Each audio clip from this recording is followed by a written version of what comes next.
Hello and welcome to this Fall of the Wall special on DW-TV. I'm Heather Delisle. And I'm John Berwick. We're covering the anniversary for you live from our studio here at the Brandenburg Gate, where most of the important events have now ended. As you can see, a new day is dawning here in Berlin, but last night the square behind us was packed with people remembering that moment 20 years ago when on the 9th of November 1989, the Berlin Wall came crashing down, an event that would change world history forever. Ironically, of course, Heather, it happened because of a misunderstanding, an ambiguous statement at a press conference which the Western media interpreted as meaning that East Germany had opened its borders. At an evening press conference in East Berlin, Politburo member Günter Schabowski made a sensational announcement. Private journeys abroad can be applied for without preconditions, justifications or proof of family ties. The permits will be granted at short notice. A journalist asked when. Schabowski's answer was a blunder of historic proportions. It takes effect, as far as I know, immediately. Western media waited for the first to cross.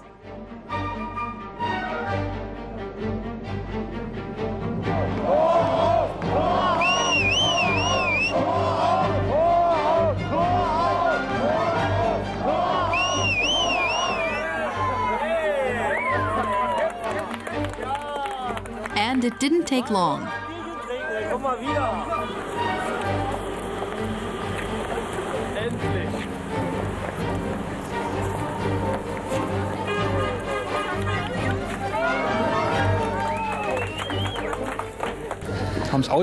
We took the car and just drove off. Now we're here.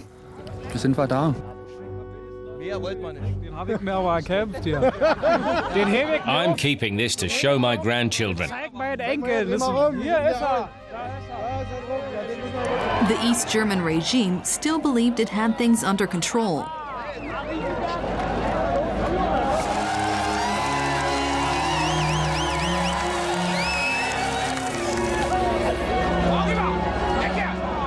But it was mistaken.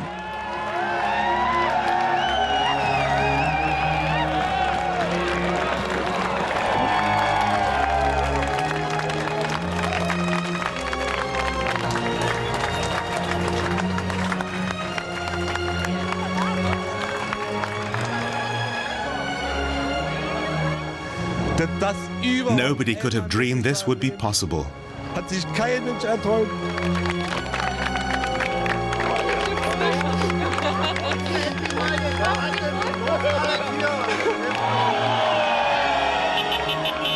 They were off to a foreign land on the other side of town. Who'd have thought? In the East, nothing lasts 50 years, not even the wall.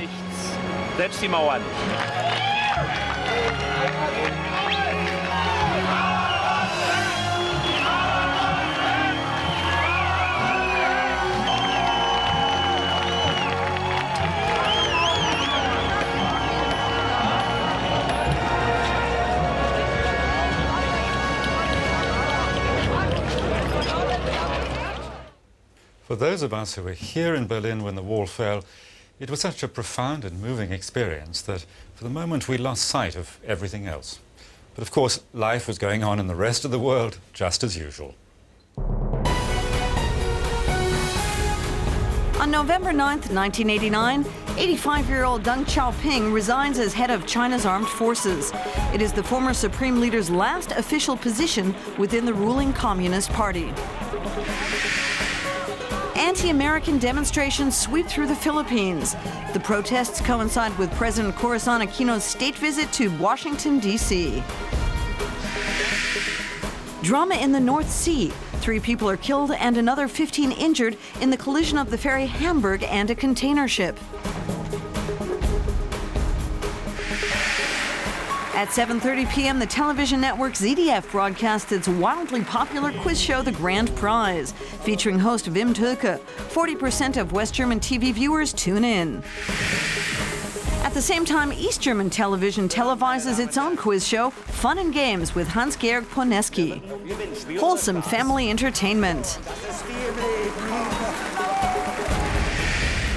The weather weather in Berlin on November 9th, 1989, light rain with intermittent sunshine and an average temperature of 6.6 degrees Celsius. And joining us now in the studio is Neil Acheson, journalist, historian, expert on Eastern Europe and long-time correspondent here in Berlin. Thank you very much, Mr. Acheson, for coming in so early in the morning. Tell me, to start off with, how dangerous was the situation actually in Berlin around the time of November the 9th? I think it was dangerous, more so than we now remember. It seems inevitable. It wasn't. The chaos of the press conference, which accidentally almost opened the wall, showed something else. What it showed was that nobody was really in control, and the situation at the border could have exploded. It might have gone the other way. Somebody might have opened fire. Somebody might have panicked. The crowds at the bridge might have suddenly lost patience and shoved and charged. Anything could have happened. So everybody is so lucky that it went the way it did. It might not have been peaceful. The British weekly magazine The Economist, in its current issue, makes a statement that for me is quite an extraordinary statement, an assessment that the fall of the Berlin Wall, which of course then led to the whole process, or was part of the process of Eastern Europe being integrated into Western Europe, it describes it as the greatest leap forward in economic history. How do you view that assessment? No, I think that's an extraordinary comment. This is about freedom. It's not about market economies, primarily. Yes, sure, market economies in an extraordinarily raw, untreated form were enforced on Eastern Europe and, of course, Central Europe, including Eastern Germany in a way, but with rather disastrous results. But basically, that's not what it was about. And you can't really say that full-blooded free market economies have been a success.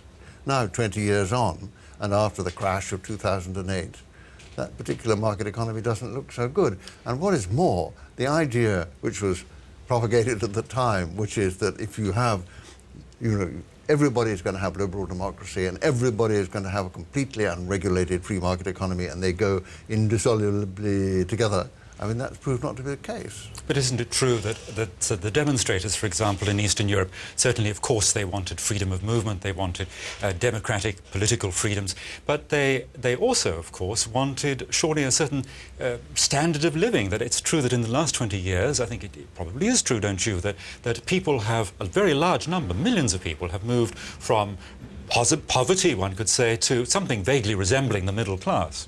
That's absolutely true. I mean, what people wanted was let's be normal. Let's be like other people. Over there, it works. Let's have some of that. Yeah. They said, but, there are more ways than one of getting that. And nobody offered them a social democratic kind of economy, a mixed economy, if you like, an advanced, rather old-fashioned form of the social market economy, which would have a lot of state regulation and slowly move towards freer markets, and that really would have been a better solution. Mr. Acheson, you were also here, I believe, in 1961 when the wall was built. Is that right? No, I was here a bit before that, in fact. I knew Berlin before the wall, and then I knew it after the wall, but I wasn't here when it went up. How did you, nevertheless, as an historian and a journalist, how did you respond then to the wall going up? How did you see its significance? Well, the strange thing is, and this sounds heartless, but I found it almost more understandable that there was a wall than that you could just walk from one world into another world across Berlin, which was a nice thing to be able to do, of course, better than not being able to move between the two parts of the city. But it certainly was very, very strange that you could just walk without even showing a passport, into one world of great red flags, darkness, and people looking suspiciously at you, and then back into the light. Yes, it was nevertheless, though, a very brutal move, wasn't it? Because it went up overnight. People were separated. People who happened to be visiting friends in the western part of the city suddenly couldn't get back, and so on. There was very little resistance from the Allied powers. How do you explain that?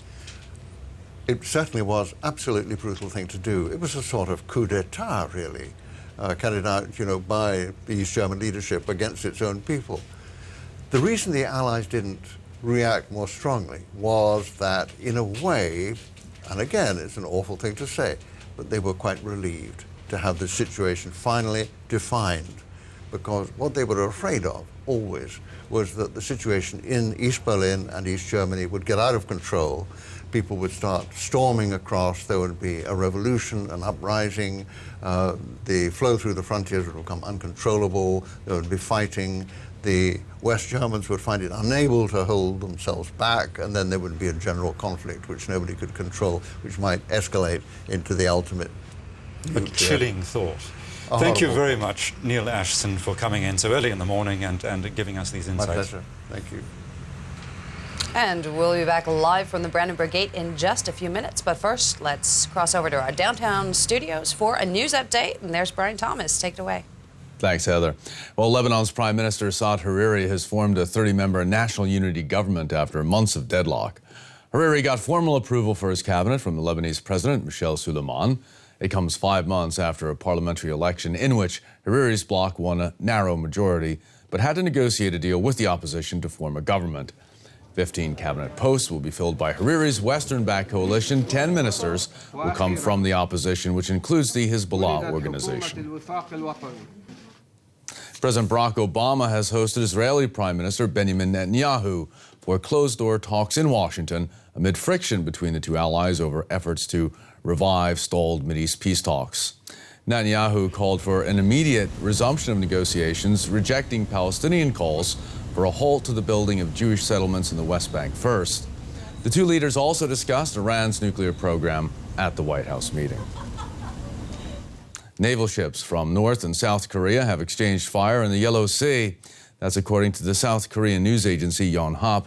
It says the South Korean Navy vessel clashed with a patrol boat from the north that crossed the demarcation line between the two countries. No injuries have been reported by the South, but military officials there say the northern boat was seriously damaged in the skirmish. North and South Korea have fought 2 deadly sea battles in the last decade near the contested sea border called the Northern Limit Line. Well, here in Germany, along with the fall of the Berlin Wall, November 9th also marks a far different chapter in German history. 71 years ago, on November 9th, 1938, state-sanctioned anti-Jewish riots swept the country. This night became known as the Night of Broken Glass, as thousands of Jewish-owned businesses and hundreds of synagogues were destroyed. While many Berliners joyfully commemorated the fall of the wall, this more somber ceremony recalled an earlier November 9th in German history. Several thousand young people took part in a candlelit procession in memory of the Kristallnacht pogrom. 20 years ago, the gates to freedom were opened. 71 years ago, we saw the doors of Auschwitz beginning to open, which is why it's essential that this country acknowledges its past, even on such a joyous day. On November 9th, 1938, Nazis killed hundreds of Jews and ransacked synagogues, homes, and businesses. About 30,000 Jewish men were arrested. Many were sent to concentration camps. November 9th is an emotionally complicated day. But as the German Chancellor said, both anniversaries show that freedom is not self-evident, but must be fought for and defended. And staying in Germany, the country's new center-right coalition government has passed fiscal measures it says will help further stimulate the economy. Cabinet ministers have signed off on a package worth some 8.5 billion euros. More than half will be spent on increasing benefits to families with children. The rest will fund cuts in business and inheritance taxes. However, the coalition partners are still reportedly at odds over far-reaching reforms to the overall taxation system. Look at some business news now. Asian stock prices are rallying this Tuesday in step with Wall Street. Investors are also encouraged by G20 pledges over the weekend to keep the financial aid flowing until the economic recovery firmly takes hold in Tokyo. The Nikkei average closed up 0.6%. Hang Seng Index is just under 1% positive territory. And the euro now trading at $1.4973. Some 100 creditors of the now-defunct Arcandor have gathered in the Ruhr Valley to learn the latest on the retail and tourism group's liquidation. In its best year, 2005, Arcandor had revenues of 15.5 billion euros, but critics say the company failed to react to changes in the retail and tourism industries. Many creditors have given up hope of ever getting their investment back. Winding up Arcandor's diverse holdings could take up to 10 years. The venue in Essen seats up to 8,000 people, but less than 100 chairs were filled during Monday's meeting. Most of Arcandor's creditors didn't even bother to make the journey. They've resigned themselves to the likelihood that they'll only ever see a tiny fraction of the money Arcandor owes them. Arcandor's creditors have lodged claims of 15 billion euros. All Arcandor has are the assets left over at the end of insolvency procedures, and these assets have to be divided up between claimants. Arcandor's assets now amount to less than 100 million euros. So for every euro that creditors lent the retailer, they can only expect to get 10 cents in return. Until recently, Arcandor's annual sales came to several billion euros. In early June, it announced it could no longer pay the rent for its stores. 3 days later, it filed for bankruptcy. On Tuesday, creditors will be discussing the future of Arcandor's subsidiary Karstadt, Germany's biggest department store chain. The European Commission has objected to the planned acquisition of Sun Microsystems by Oracle. The Commission says the proposed €5 billion deal could harm competition in the database market. Sun says it will fight the objections. U.S. authorities have already given the green light to the merger, which both companies had hoped to wrap up in August. The Frankfurt Stock Exchange operator, Deutsche Börse, is the sole bidder for a major stake in the Warsaw Stock Exchange, now that others have pulled out and a final deadline has passed. The Warsaw Exchange has closed with the beginning of World War II in 1939 and was only reopened in 1991 after the Soviet bloc's collapse. The size of Deutsche Börse's bid has not been disclosed. Champagne glasses were filled in late October as paper manufacturer Arctic Paper was floated on the Warsaw Stock Exchange. It was the 8th IPO in Warsaw so far this year. Arctic Paper does a lot of business in the region, like many of the 376 companies traded on the Warsaw Exchange. Their total market capitalization amounts to about 150 billion euros. Now the exchange itself is to be partly privatized. Between 51 and over 73% is up for sale. The state is holding on to the remainder.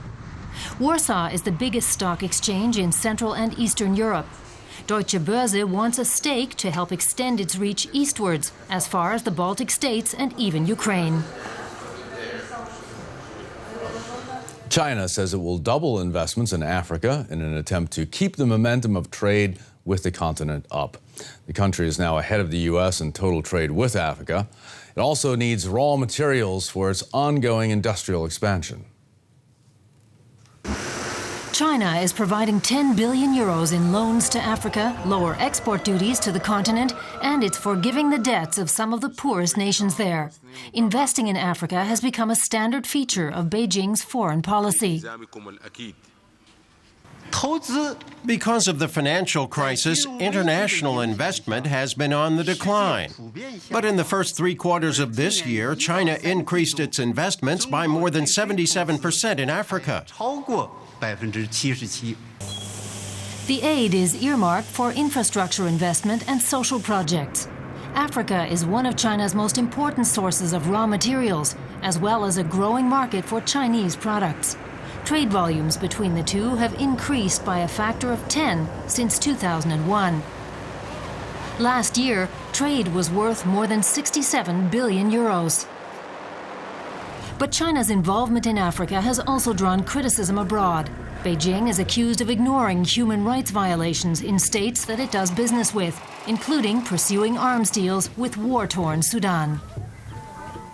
Tropical storm Ida is nearing the U.S. Gulf Coast after disrupting oil and gas production in the Gulf of Mexico and triggering flood alerts from Louisiana to Florida. The storm, which has been downgraded now from a Category 2 hurricane, is still packing winds of up to 100 kilometers per hour. Residents in coastal areas have been advised to evacuate their homes. In El Salvador, the The death toll from Hurricane Ida has risen to 125. Many of the victims were killed in mudslides. Thousands of people have lost their homes. Over 70 people are still missing. And now it's back to Heather and John and our special live coverage of the 20th anniversary of the fall of the Berlin Wall.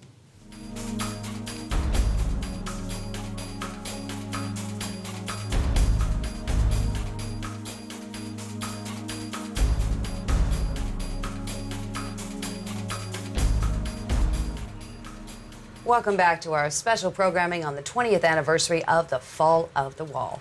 Yes, Deutsche Welle has been bringing you 24-hour coverage of the events of this anniversary, and a new day is now dawning here in Berlin. Heather, there's been a lot going on.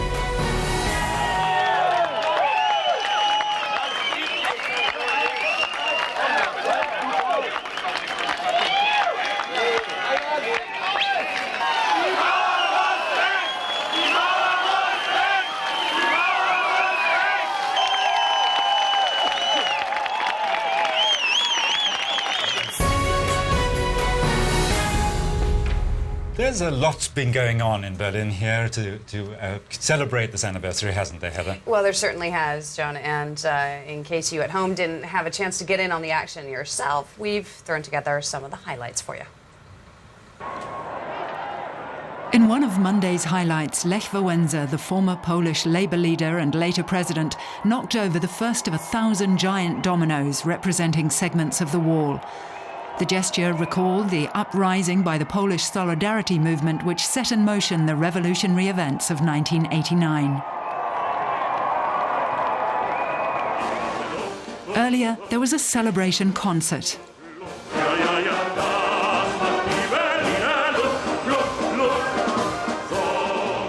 Tenor Placido Domingo gave a rousing rendition of one Berlin classic, Das ist die Berliner Luft, that's the air in Berlin. It was something to warm the hearts of everyone, including some of the world's most powerful leaders, on a cold, rainy evening. Then Chancellor Merkel, Berlin Mayor Klaus Wowereit, and honoured guests from the US, Russia, Britain and France took a symbolic walk from the east to the west through the Brandenburg Gate. Liberty was the main theme of Chancellor Merkel's address. Ohne Freiheit, keine Demokratie. Without freedom, there is no democracy, no diversity, no tolerance, and ultimately no such thing as a unified Europe. The representatives of the former Allies paid tribute to the people of Berlin. We must pledge ourselves to work together to advance freedom beyond its current frontiers, so that people everywhere are afforded the opportunities to pursue their dreams and live up to their God-given potential. Liebe Freunde, Dear friends, the 9th of November, 1989, was a day when you people of Berlin changed the world by making your dream of freedom come true. So as we stand here, as free people, gathered today in the shadow of history, let us pledge that we will work together to write the next chapter of the human story. Let us write a chapter of liberty and of prosperity and of peace. Vielen Dank. Liebe Berliner. My dear Berliners, I wish you health and prosperity and all the best. Alles Gute. The celebrations began with an ecumenical service in Eastern Berlin attended by the German President Horst Köhler. 20 years ago, the Gethsemane Church was a gathering point for members of the East German opposition. The Gethsemane Church did not just witness scenes of joy. Here, as in the biblical Garden of Gethsemane, there were also hours of despair. Here, moral courage and the spirit of freedom came up against the rough reaction of the East German authorities. In the afternoon, Chancellor Merkel crossed over the Bornholm Bridge, the first crossing to open between East and West. She herself passed this way with crowds of East Berliners that night. 20 years later, she was accompanied by the former Soviet leader Mikhail Gorbachev, whom she thanked for his role in the events. You made it possible. You allowed history to take its course, and that was much more than we could have expected. Thank you for that, and thank you for being here with us today. Aside from the official celebrations, many people marked the occasion in their own way. Thousands responded to calls on the internet to meet up along a stretch where the wall stood for 28 years. At 8:15 in the evening, they joined hands. Then at 8:27, the exact time the wall fell 20 years ago, they let go again. British artist Martin Butler had the idea to form a human wall. My proposition is to ask people to think about walls, to think about borders, to think about tolerance, to think about openness. The organisers estimated that 6,000 enthusiastic volunteers took part. We thought it was a great idea, a lovely commemoration. The official celebrations ended with a giant fireworks display, but the party is set to continue through the night.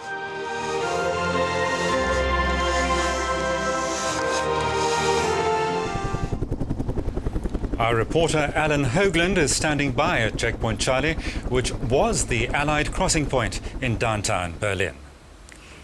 Alan, the 10th of November was, of course, the first day after the fall of the wall 20 years ago. What's Checkpoint Charlie like now? How has it changed? Well, John, today Checkpoint Charlie seems like a normal street corner. People are on their way to work, sweeping the street, they're jogging, going about their business. The party is over, whereas 20 years ago it would have still been raging on at this hour. People reunited with lost relatives and loved ones and enjoying their newfound freedom. But I think most important is that the checkpoint now is something that's here as a reminder of what was. The wall is no more. Germany is united. Everything the wall stood for, the Cold War, the division of a country, all that has now been relegated to history and is no longer anything that is present in people's lives. Alan, our coverage of the events is coming to a close. Would you like to sum up for us what has been the atmosphere of this 20th anniversary? Well, it's been a wonderful atmosphere, and I think it was a very important event to mark. You know, 20 years ago, people experienced the celebration of a lifetime, if you will. Their lives changed forever. For a time, it seemed that all their other problems were forgotten. They were only concentrating on the jubilation that they were experiencing at that moment. And then, of course, life went back to normal, and their everyday problems, as they are for all of us, were once again present. But I think this celebration was a reminder to them that whatever is going on in their life, the wall is gone, Germany is united, and because of that, whatever they're going through, it's somehow better than it would have been if the wall hadn't fallen 20 years ago. Well, Alan, as you said, life is returning to normal, or has returned to normal. You've been working hard, you've been up all night. Go and have some breakfast. Thank you, John. Well, Berlin has always been considered a mecca of pop music. The divided city proved a huge draw for both major artists and those who had yet to become chart toppers. Our next report looks at some of the hits spawned right here in the German capital. In West Berlin, the wall became a canvas for countless music videos in the 1980s, thanks to its powerful symbolism. The Kreuzberg district bordering the wall during the Cold War evolved into a centre of anti-establishment culture. Singer Rio Reiser, frontman of Kreuzberg-based Tornsteiner Scherben, used the wall there as a backdrop for the video accompanying a satirical hit imagining him as the King of Germany.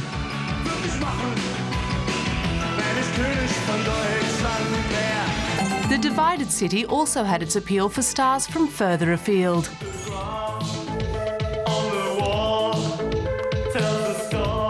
Berlin's melancholic image was perfect for the sound of Depeche Mode. The British electronic band came to West Berlin to record material, but also to use the city as a backdrop for their Everything Counts video.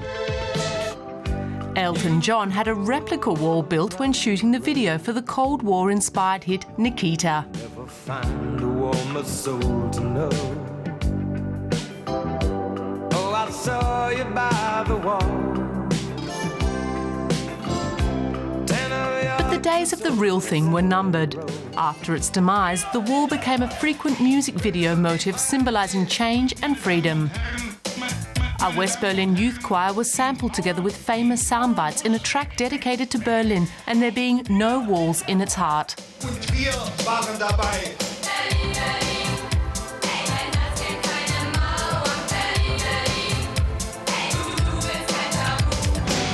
German rockers The Scorpions celebrated the peaceful revolution in Wind of Change, a song that topped the charts across Europe.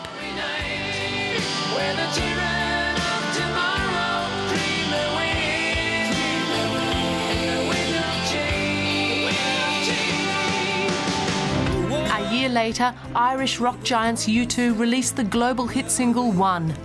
The song was produced in Berlin, as was the memorable video, featuring the East German Trabant, cars that had become an iconic part of reunification.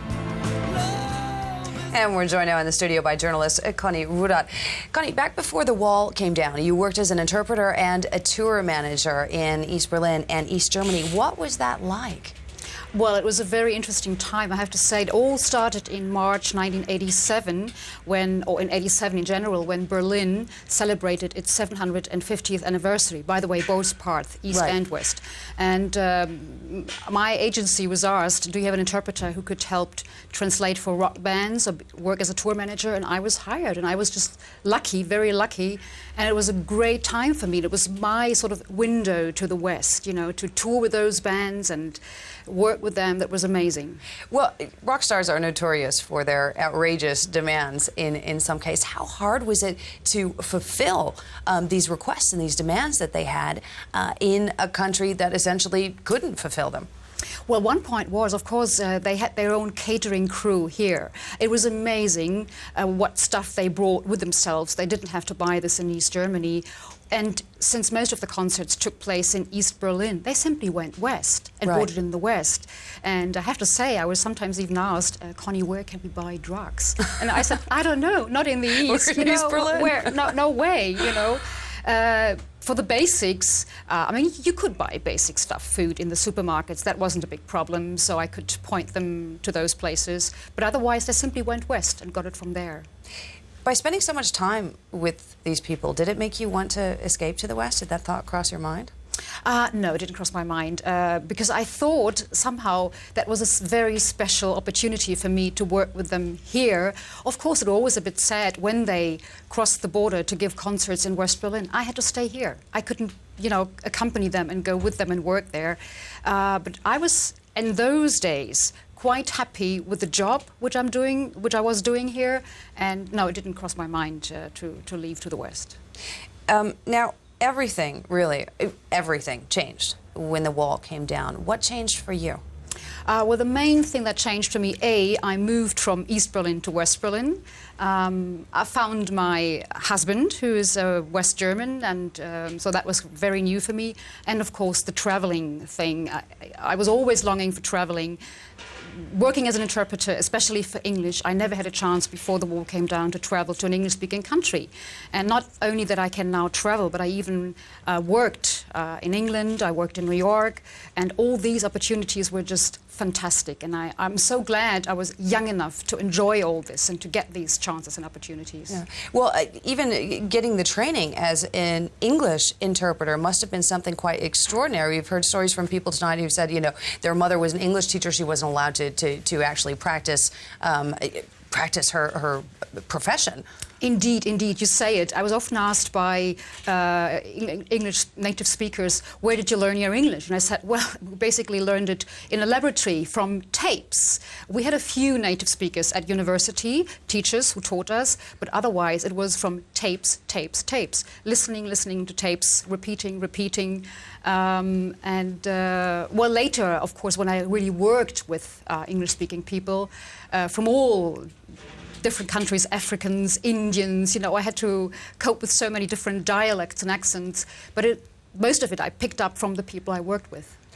And where were you and what were you doing? I have to ask this question. You mean that special night? I have to ask this question, that special night. In fact, I was translating, a simultaneous translator at a conference called Looking East, where Western managers were invited from the music business to discuss with Eastern managers, authorities, how can we explore the Eastern German and Eastern European market in the music business. I mean, the main problem was that the Eastern Bloc and East Germany in particular didn't have the hard currency to pay for all this. And this conference ended that particular night with a fantastic cultural program, a crossover concert of classical and rock music. And some friends, roadies I knew from previous interpreting assignments, asked me, Connie, did you hear that? The wall came down. Schabowski said, we can all go west now. I said, no, I don't believe it, I don't believe it. And since I was a single mother, my little son was at home alone, and I was tired from constant interpreting for 2 days in the booth. So I thought, no, I better go home and watch television. And then I saw those pictures on television, and I just couldn't believe it. I mean, I was in tears, tears of joy and happiness, of course. And so I watched it mainly from home, but I think all night. Yeah, it is a night to remember. Connie Rodat, thank you so much for joining us here this morning. A pleasure. Thank you. Well, it seems like everyone, as we just heard, has a story to tell about where they were and what they were doing when that news first came through. We sent our reporters out to speak to a few people about how they experienced the fall of the Berlin Wall. I was on an African island, and our taxi driver, who couldn't speak proper English or French, said something that sounded like the word wall. And I said, yes, we have a wall. And then he tried again, and we couldn't believe our ears. Right away, we went to the next bar and called home. Of course, it was quite an experience there, too. I was in Bonn at home.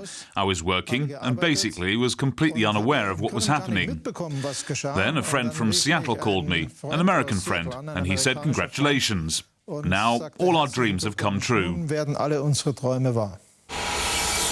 I was listening to the news late at night, and I suddenly saw people streaming toward the wall at the Bornholmer Strasse crossing, and they were hugging each other, and I couldn't believe it at all. I would have never gone there myself, because I thought there was no way it would end peacefully. And I didn't want to leave the children alone because of the danger that something could happen to us. In that particular night, we played a club in West Berlin together with a few colleagues who later founded Rammstein.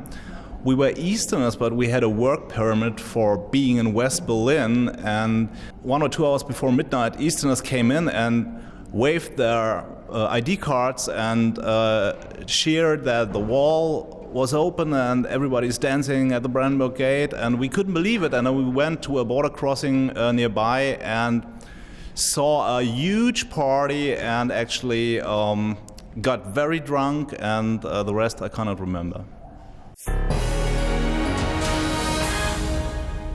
Well, once the wall fell, many East Germans knew they would never return home.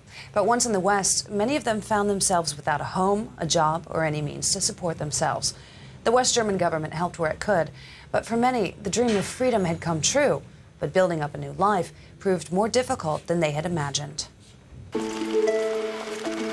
These suitcases were all they took with them to start their new lives. In September 1989, these East German refugees arrived in West Germany via Hungary through a hole in the Iron Curtain. The first impression was really overwhelming. No one should be kept from seeing this. And from seeing it legally. People shouldn't be chased down by our East German state. They should treat us like human beings and let us travel. And if you're not locked in, you don't need to flee. At first, the migrants stayed in transit camps like this one in Gießen. A fresh start and a chance to work and a place to live. Help wanted ads were already popping up around the camps. The human tide from east to west continued unabated. Weeks later, thousands of East Germans arrived through the West German embassy in Prague, a catastrophe for the communist regime. The East German state worked feverishly to craft new travel laws. Then came the historic events of the 9th of November. Suddenly, the borders were open, and East Germans were finally free to travel back and forth. But more and more opted to leave the country for good. They were frustrated and unsure of what would happen next in East Germany. And they were willing to take a chance on a better life in the West. It took a while to decide. I'm married. I left my 2 children and my wife behind. They have a flat in Görlitz, but my wife still can't make up her mind. I think you have to look beyond that. I don't expect that things will change overnight. In 1989, more than 340,000 East Germans relocated to the West, most of them in November. Setting up additional camps was the only way authorities could control the westward flood of people. For many, cooped up in cold, provisional quarters, all that remained of the life they'd left behind was their old Trabi car. And standing by at the Bridge of Spies, the Glienicke Bridge, is our reporter Simon Young. Simon, how are you holding up there? Good morning. Good morning, Heather. Yes, the Bridge of Spies, Glienicke Brücke, it's cold, and that's appropriate to this quintessential Cold War setting. This bridge, which in Cold War days didn't just span the River Havel as it still does, it was a place where East and West met, except that it was in general impassable for almost everybody except a very few diplomatic and military personnel from the Western Allies. And they used this bridge when they wanted to cross. They had missions, military missions in East Germany where the Soviet forces were stationed. And one member of the British military mission to the Soviet troops in East Germany is here with me this morning still. Robin Greenham, thanks very much for being here with us today. First of all, what I'd like to ask you is about 1989. What do you remember of the 10th of November when this bridge was finally opened after having been closed for so many years? Well, it was a huge surprise. I was in West Berlin at 5:45 on the 10th in the evening, and we got a call from the Mission House warrant officer here in our house in Potsdam, and he said that Soviets have told us that they're opening the bridge at 6 o'clock. In other words, 1800. So I slammed all my office drawers to and jumped in the car and got down here by about 6:15.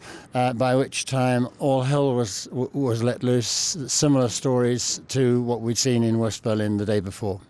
And what were those scenes? Was it scenes of joy, or were people still amazed that they were able to cross the bridge? I think it was both. It was incredible. There were Westies, if I may use that expression, West Germans here with champagne and Sekt greeting the Potsdamers and others who had come across the bridge. There was a long queue of cars as far as we could see. Not very much movement because there were so many people around you could hardly move, and everybody was absolutely beside themselves. They were kissing. There was kissing and hugging and all the rest of it. Strange people kissing and hugging one another. It was fantastic. Right. Now, this bridge was known as the Bridge of Spies because the Cold War superpowers exchanged spies 3 times across this bridge. But there were other reasons as well. You yourself were involved in reconnaissance missions in East Germany, checking up on the Soviet military. You were telling me just now that on one occasion you found a bullet shot into the back of your vehicle. Tell us about that kind of story. Well, there were always times. I mean, the mission's job, whether it was the British, American, or French mission, was to keep an eye on what was happening on the other side of the wall.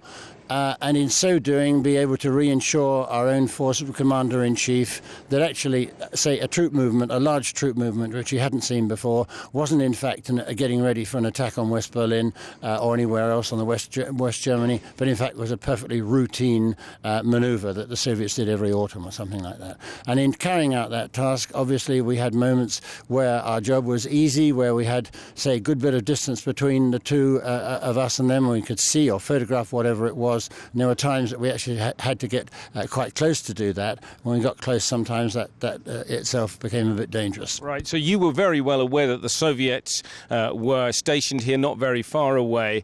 When this bridge was opened, were you quite sure, was the British military quite sure that Mikhail Gorbachev wasn't going to send in the tanks and intervene in support of the East German regime after all? Well, I personally believe that for some years that had been a myth. That was the case in the real bad days of the Cold War, I think, and justifiable reaction to it. But in this case, I think we were just unsure what the reaction of the Soviet forces in East Germany was going to be to this extraordinary event.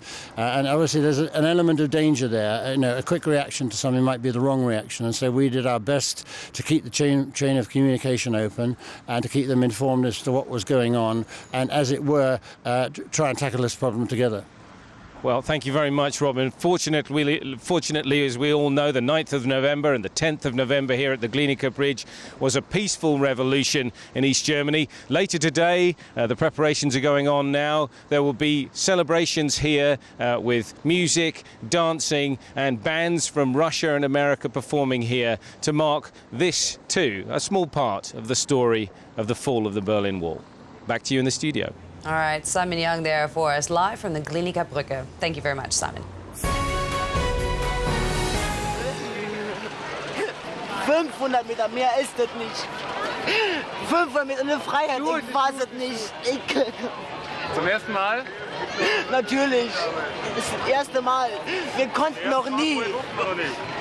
Wir wollten immer, haben versucht und es ging nicht. Auf einmal, wir sind hin. Wie findet ihr den Empfang hier, wie die Leute euch aufnehmen? Bombastisch, also besser geht's ja nicht, also keine Worte. The fall of the Berlin Wall marked the end of the Cold War and changed the face of Europe. Since then, 10 more countries have joined the EU, and you can now travel from the Baltic to the Mediterranean without even showing your passport. How was the event seen by our European neighbours? The Italians, for instance. Azzurro, il pomeriggio è troppo azzurro, è lungo per me, mi accorgo di non avere. It was a wonderful day for all Germans. All those families who had been separated for decades. The fall of the wall stands for the rebirth of Europe, an impulse for cultural and economic growth. I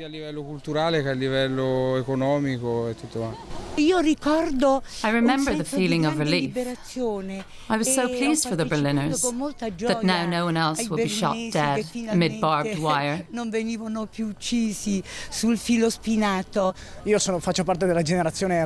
from the Erasmus generation and studied abroad. I had a totally different experience of Europe from my parents. So the fall of the wall was a huge influence on this vision of a unified Europe.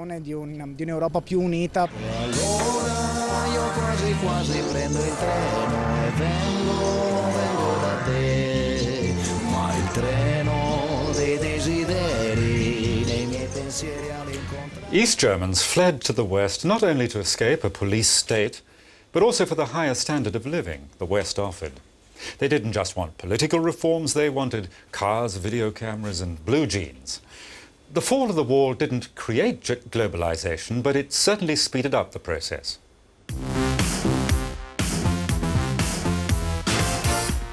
The city remained awash with people experiencing their newfound freedoms for many days to come.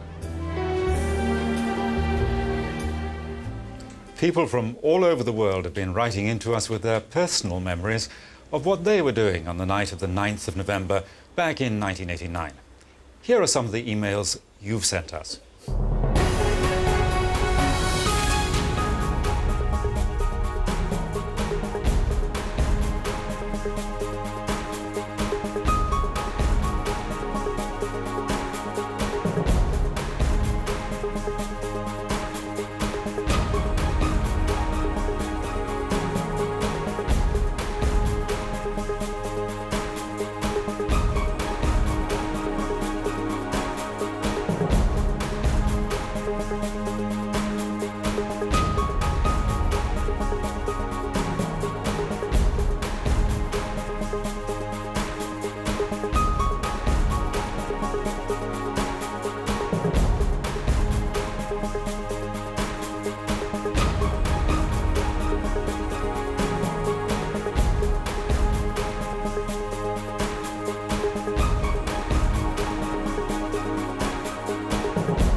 Bitte, Sie können.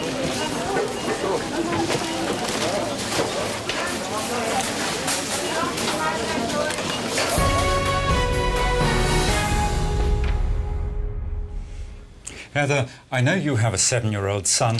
Have you ever tried to explain to him what Berlin was like before the wall came down? You know, John, it's a really difficult situation, and I live basically a couple of hundred meters into East Berlin, right on the Bernauer Straße, as we saw, you know, which was part of the strip there. And there's a bit of wall that goes through Berlin where they've taken cobblestones and set them out in a big long line. And so I go with Ryan, my son Ryan, whenever we go through there, we make a point of hopping across the wall, just to symbolize, you know, what happened 20 years ago and what that meant. But it is difficult to explain to someone who's never lived in that kind of world what it's like to have an entire country and entire people trapped and not allowed to go on vacation to Mallorca or, you know, take off to the beach somewhere. It's kind of a difficult thing. But at the end of the day, I'm really glad he doesn't have to grow up in that kind of world. Oh, no. I mean, that's as simple as it is. And our next report does take a look at some of the children of today and how they see what happened back then.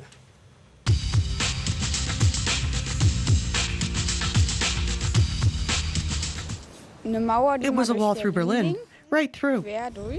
It was because of East Germany. They didn't want any more people to leave. I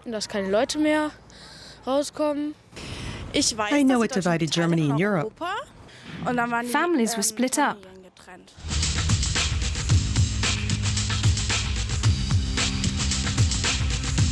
It fell on November 9th. Then everyone came through it and they knocked it down.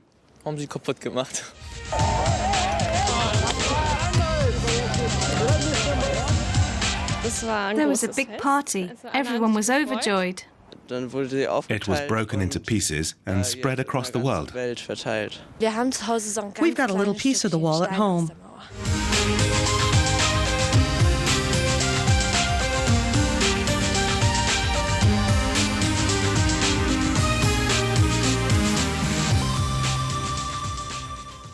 And you've been watching DW TV's 24-hour live broadcast from Potsdamer Platz and the Brandenburg Gate in German, in English, and in Espanol. It's been a great privilege for us to host this special program on the 20th anniversary of the fall of the Berlin Wall. Thanks for joining us.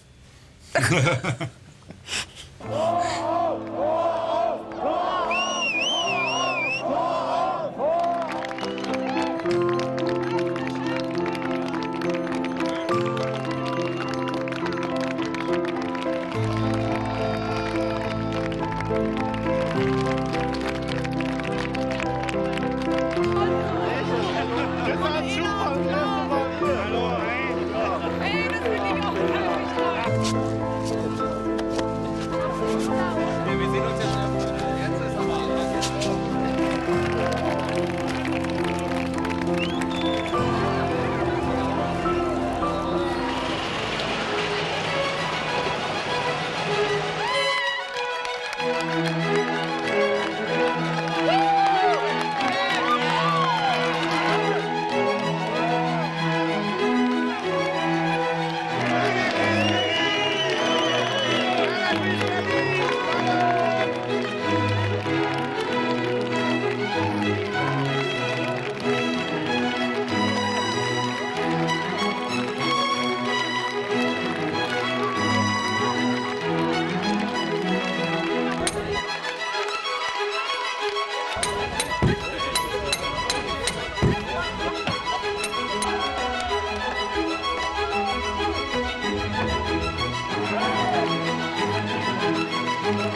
DWTV aus der Mitte Europas.